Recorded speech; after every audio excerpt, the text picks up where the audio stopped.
students. This video lecture is in the series of my lectures on literary criticism and theory. I have already given you the lectures on new criticism, Russian formalism, reader response theory, and structuralism. Now this video lecture is on feminist literary criticism and theory. Now it's quite difficult to cover the topic in one video lecture, and that is why I have planned to give you at least 3 lectures on this particular topic, because this is a very important topic, and many questions are related to feminist theory are asked in your examinations. This theory, a portion is also prescribed at PG level, and in competitive examinations like UGC, NET, and other examinations, the questions from this particular topic are asked. Now, 3 lectures I am planning to give on this topic. This one, which is basically based on the history of feminism. One lecture will be based on the basic and the important terms which are related to feminist literary criticism, and one will be on famous feminist critics and theorists. So in this video lecture, I'll discuss feminism, some historical development, and most importantly the 4 waves of feminism. So stay tuned with this lecture. You'll find out many important points here. Now, what is basically feminism? As you see in a society that women have been given the secondary role, they were marginalized, oppressed, they were always at the periphery. So the basic purpose of feminism is to bring them from the periphery to the center. Now, feminism is a socio-political movement for the freedom and equality of women, and it began in 18th century Europe. You'll find out its beginning in European countries and America. Now, if you look at the meaning of feminism in dictionary, you'll find out that it's a theory of the political, economic, and social equality of the sexes. Now, as I've just told you that women they have been ignored in society, and also they have not been given any important role in literature. They were always given the secondary role. This feminist criticism aims to view them in different perspective and discover their contribution to the history of literature, how the important works written by women writers were ignored by the male writers. So the basic purpose is to bring them from periphery to the center, to bring the feminist literature, from periphery to the mainstream, literature. And their basic purpose is that women should be treated in the same way as men, and they should be allowed the equal, rights, opportunities, and powers. What do you find that what is the root cause of this kind of criticism? How did it emerge? The root cause of this type of criticism lies in the oppression of women in social, political, economic, and psychological field. What kind of role woman was given in society or in literature? That look at the Victorian age, where the women were confined within the 4 walls of the high houses, not allowed to get education, all that. I remember one poem by Coventry Patmore. Coventry Patmore is actually a least known Victorian poet. He wrote a poem called The Angel in the House. It's a narrative poem. Now, in that particular poem, The Angel in the House, a woman is given this epithet, it is this phrase, that she is an angel of the home. Similarly, if you read John Ruskin's essay, Lilies of Queen's Gardens, in that particular essay, Ruskin says that the man's work for his own home is to secure its maintenance, progress, and defense, and the woman's to secure its order, comfort, and loveliness. Or you just remember the poem The Princess by Tennyson, where Tennyson says, man for the field and woman for the hearth, man for the sword and for the needle she. So there was a clear-cut demarcation line between a man and a woman, a man known for masculinity, for power, for prowess, and a woman for subservience, for domesticity, for gentleness, and all that. Uh, in society and also in literature, the women were content with private world of family and domesticity. They were either wives, mothers, caretakers, nurturers, homemakers. Now, the cultural anthropologist Levi Strauss, very famous name, he considers that women have always been passive objects in the final decisions of marriage. Brides were, and still in society you find, especially in the context of India, that the final decision is taken by male members. Aristotle, Aquinas, and John Donne all held the view that form is masculine while matter is feminine. This feminist movement, it advocates equal economic, political, and social rights for women, and it seeks to dismantle patriarchal structures. Now, they are against patriarchy, that is, they are against male domination. This patriarchal structure is based on a male-centered worldview, and it works to subordinate, marginalize, and inferiorize women in all fields. And that is why feminist literary critics, authors, they revolted against the patriarchal system of the society. The basic purpose is of this kind of criticism, this kind of movement, was women's liberation and assertion of their rights. They want to eradicate sexist domination. The sperm versus ovum nexus. This is actually the basic purpose of these the feminist writers. Now, this school of theory looks at how aspects of our culture are inherently patriarchal, and it aims to expose misogyny in writing about women. Now, these terms I will explain in my next video: patriarchy, misogyny, and all these terms which are related to that. And this feminist theory actually is looking for the various possibilities and also the ways to remove this inherent sexism as a practice of writing from the mainstream literature.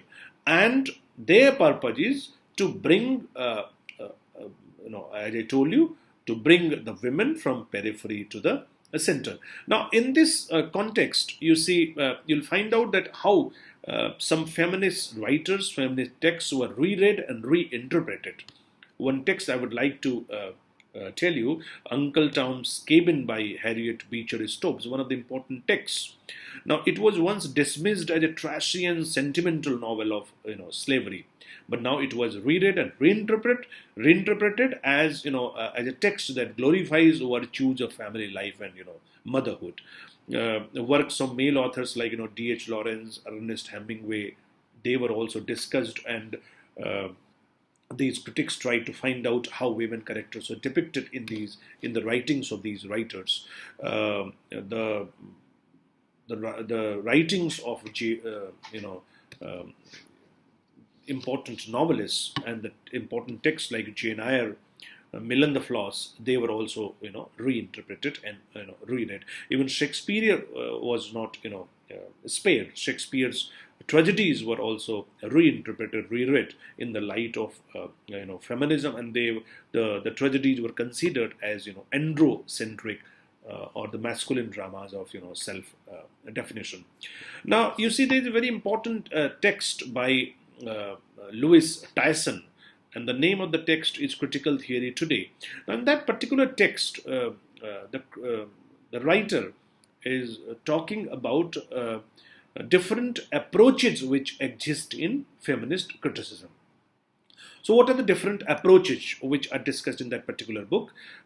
She says that number one is women are oppressed by patriarchy economically, politically, socially, and psychologically. And what is the what are they trying to bring out? They say the patriarchal ideology is the primary means by which women are oppressed. Now, second important point is that in every domain where patriarchy reigns, woman is other. Other, this term is very significant, critical term. She is marginalized, defined only by her difference from male norms and values.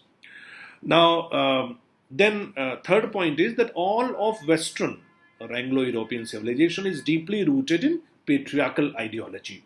For example, in the biblical, portrayal of Eve as the origin of sin and death in the world, Adam is spared.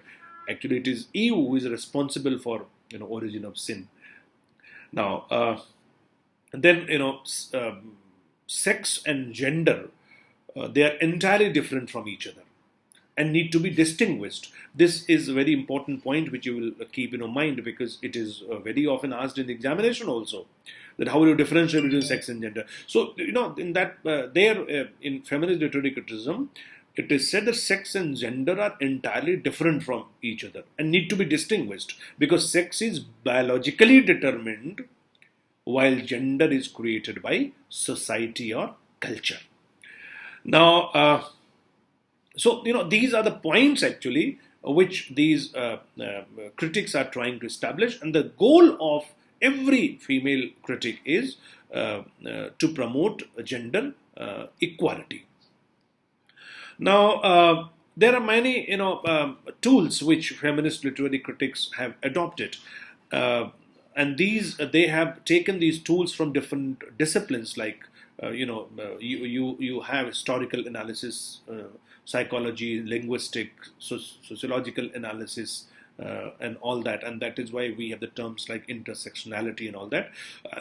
And while describing all the different types of feminism, I'll tell you that we have Marxist feminism, post-colonial feminism, sociological, feminism, psychological feminism, and all that. So they have taken different tools.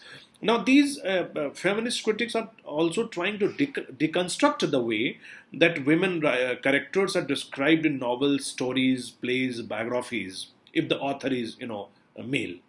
So they are trying to, bring out all these points and trying to deconstruct the way the characters are created by these characters. These characters are created, and we have the critique of patriarchal or woman marginalizing language, such as universal use of masculine pronoun he and him. They are actually revolting against that how the word he or him is dominant, and she and her is not given any importance. So they are also raising question against the use of the language. The reclaiming women's writers who are little known or have been marginalized. For example, Bain was also restored. Even if you talk about some important black women writers like Zoraline Hurston and Alice Walker. So these are actually the points which these feminist critics are trying to bring out. Now, one point I would like to tell you here is sometimes students interchangeably use the feminist literary criticism and gyno criticism. So this I would like to explain the term gyno criticism also here in this context. And let me tell you that American literary critic Ellen Showalter coined the term gyno critics in her 1979 essay Towards the Feminist Poetics. So this you will keep in mind, that the term gyno critics was coined by Ellen Showalter in her essay Towards the Feminist Poetics.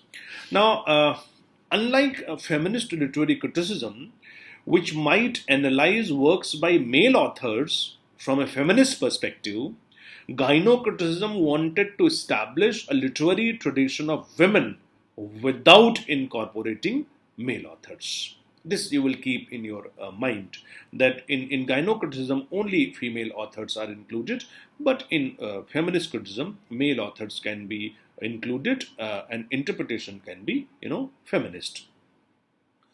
Now, when you are going to consider a text, if it is a feminist lens, so you will ask a question: is the author male or female? Is the text narrated by male or female? What types of roles do women have in the text? Are the female characters the protagonists, or protagonists are the secondary or the minor characters? And what is the attitude of the author towards women in society? How does the author's culture influence his or her attitude? Is feminine imagery used? Now, all these, points you will see if your lens is, feminist. So these are actually the points in feminist literary criticism. Now, you must also know the development of this feminist literary movement. So there are four important waves of feminism. That is, we have this development of feminism. This is also asked in examination many times. Now, so you'll keep some factual data also in your mind regarding the development of feminism. So the first wave, which occurs in 19th and early 20th century, you will keep in your mind. The 19th century and early 20th century, the first wave of feminism. It was mainly, concerned with women's right to vote. As you know that, women were not allowed to vote earlier. So this was the first wave. Second wave, it was at its height in the 1960s and 1970s. It refers to the women's liberation movement for equal legal and social rights. Third wave, beginning in the 1990s, refers to a continuation of, and also sometimes a reaction to, the second wave, feminism, that is after the 1990s. And then the fourth wave, which sometimes comes around 2012 or 13, it is basically technology oriented movement. Now, what happens in first wave movement? As I told you that the first wave of movement, if you talk about talk in the sense of the history, so it was started in the late 1700 and lasted till the early 1900. It was mainly focused on how male authors and novelists view and portray women in their works. It was also called the revolution against the unfair treatment of women by men of that time. Critics, considered the way novelists discriminate and marginalize the women characters. Now, there are some critics who also take the example of Geoffrey Chaucer's, wife, wife of Bath, as has been depicted by Chaucer in his portrait, in his prologue to the Canterbury Tales.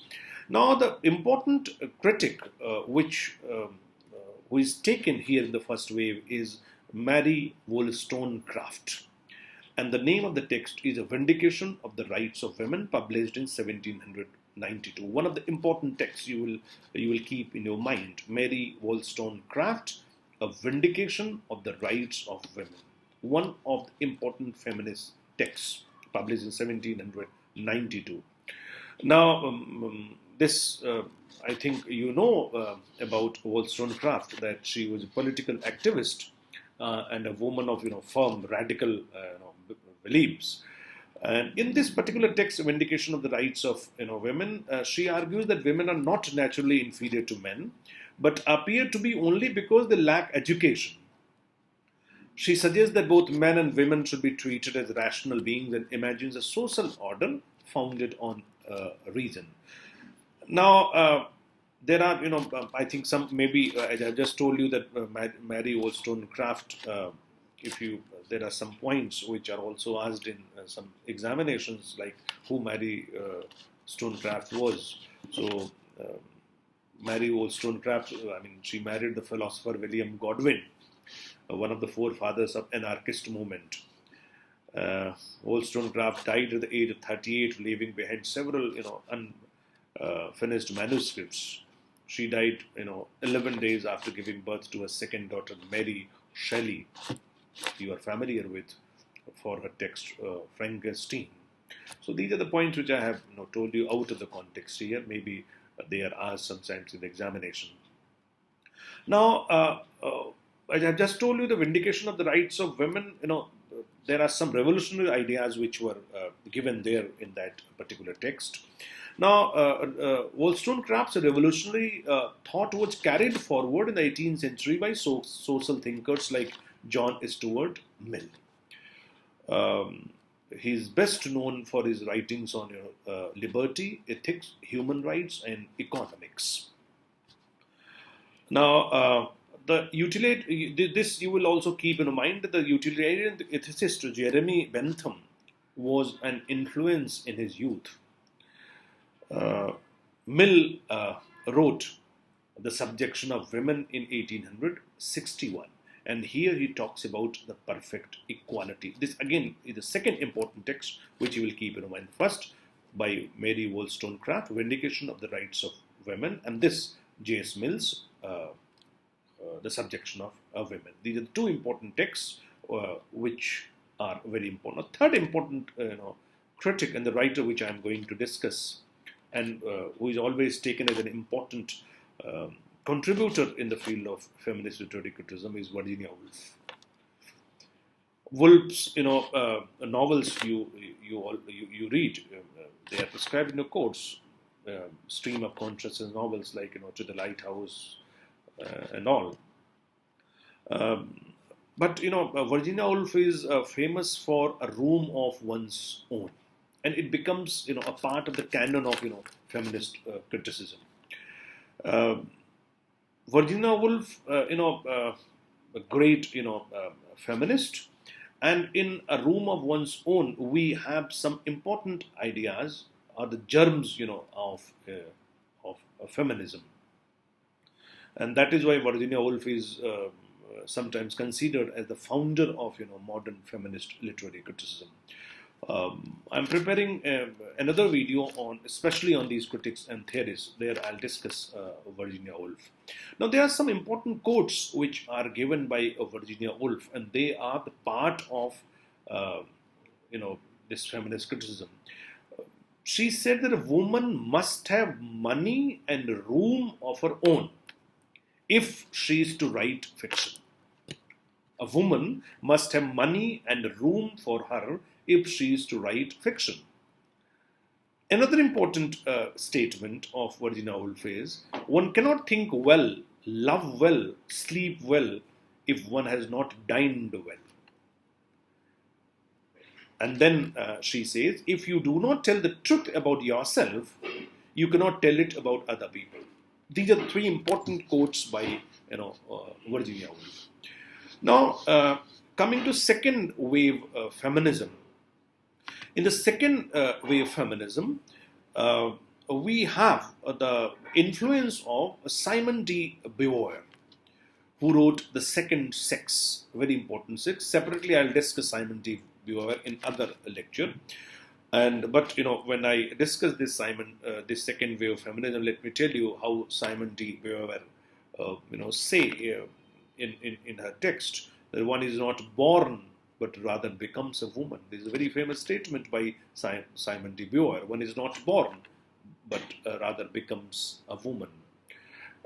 Those who are new to feminist literary criticism and those who have not heard the name, Simon de Beauvoir, Beauvoir. Now, the second wave of feminism was, started, as I told you, in the early 1960s and continued till late 1970s. Now, this movement was actually triggered by the publication of Betty Friedan's book, The Feminine Mystique, very important text. The Feminine Mystique by Betty Friedan, Friedan. Now, this is a very famous feminist text. Friedan was inspired by, as I told you, Simon de Beauvoir's book, The Second Sex.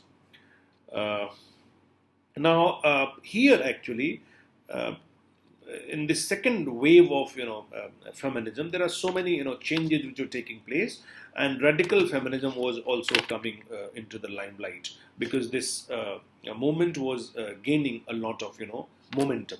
In 1966, the National Organization of Women, which in abbreviation is called NOW, N-O-W, National Organization for Women. In 1966 it was created, and Frieden was the first president.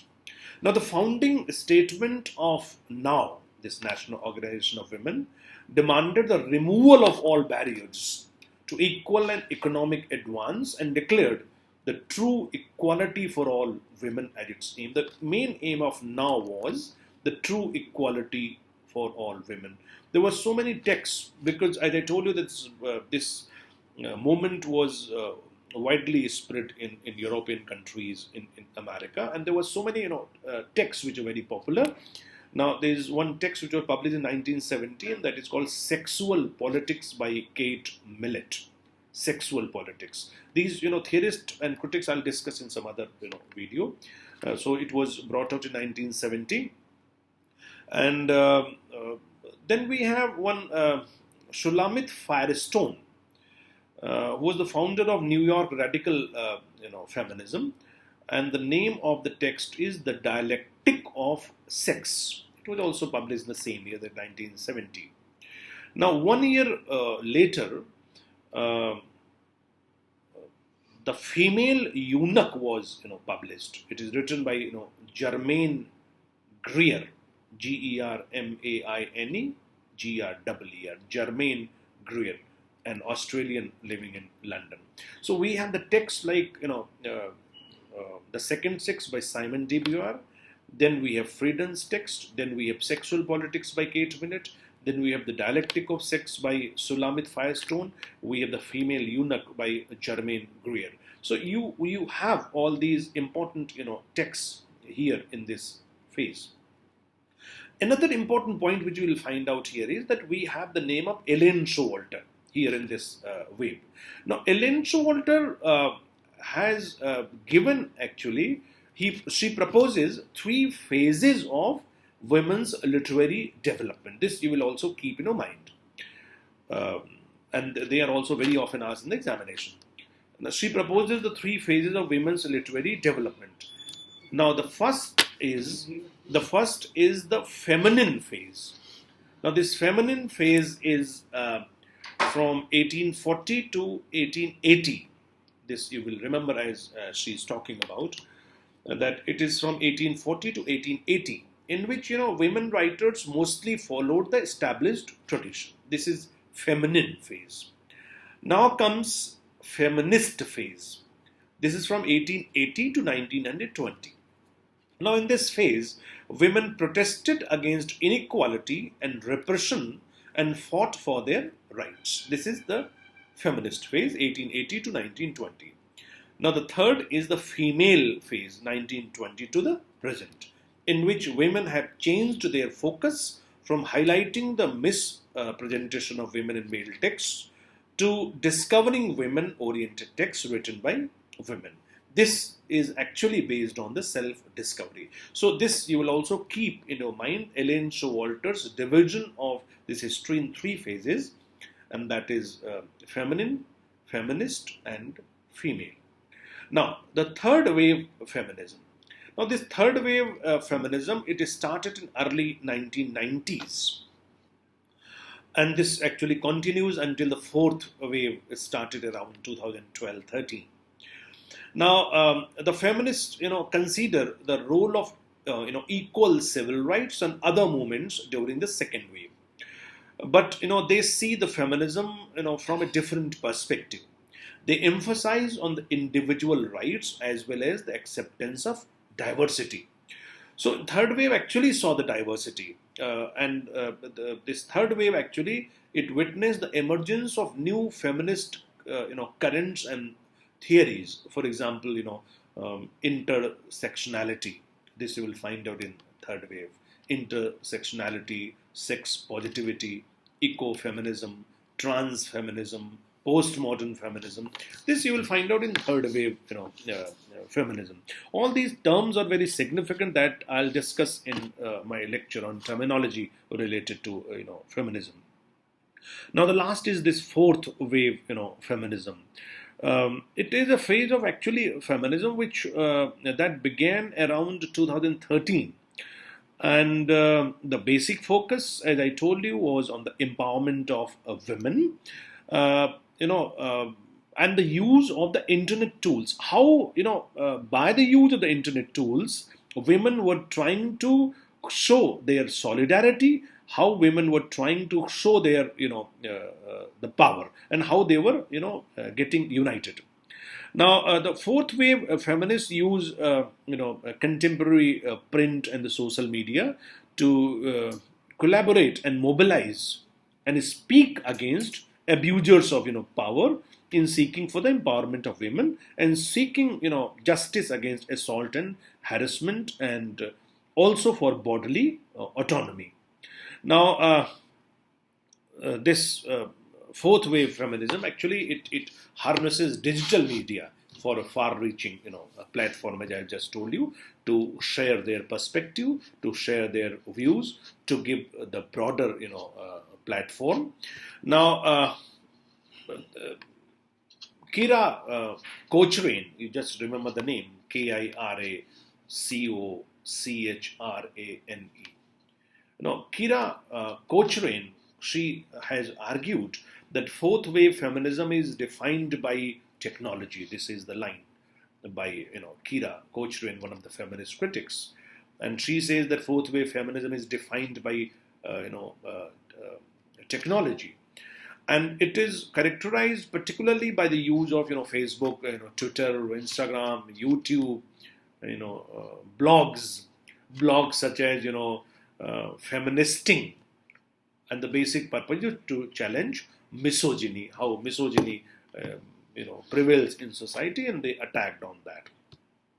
Now, social media activism can manifest as Twitter, threads critiquing perceived, transphobia in media, or so-called, hashtag feminism campaigns. You find out here 2-3 years back, you find out this hashtag feminism campaigns, and in this hashtag feminism, you have, for example, hashtag Me Too, hashtag Yes All Women, hashtag Bring Back Our Girls. So these are actually the movements of feminism which are the part of fourth wave feminism. Fourth wave feminism which uses the digital platform to give their voices.